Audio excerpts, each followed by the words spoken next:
वज़ीर-ए-आज़म शहबाज शरीफ ने land information and management system का इफ्तिताह कर दिया। तकरीब में आर्मी चीफ ने भी शिरकत की।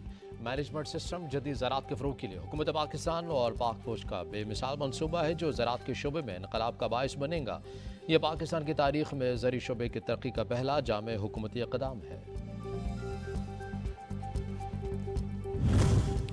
सानह 9 मई का एक और अहम मतलूब शरपसंद गिरफ्तार। शरपसंद मोहम्मद अरसलान फौजी तनसीबात के जलाओ घिराव और तोड़फोड़ में सरगर्म रहा। शरपसंद के वालिदैन ने बेटे की शरपसंदी पर शदीद मज़म्मत करते हुए कहा कि 9 मई को जो शरपसंदी हुई मैं उसकी शदीद मज़म्मत करता हूँ। जो कुछ भी हुआ बहुत गलत हुआ। नौजवान कौम का असासा हैं, उनको सियासी रहनुमाओं के जहरीले बहकावे में नहीं आना चाहिए। और वतन के लिए जान का नजराना पेश करने वाले शहदा को पूरी कौम खराज अकीदत पेश करती है। सिपाही राव मोहम्मद उमर शहीद नहायत निडर और वतन पर मर मिटने का अज़्म रखने वाले जांबाज मुजाहिद थे जिन्होंने दिफाए पाकिस्तान की खातिर शहादत को गले लगाया।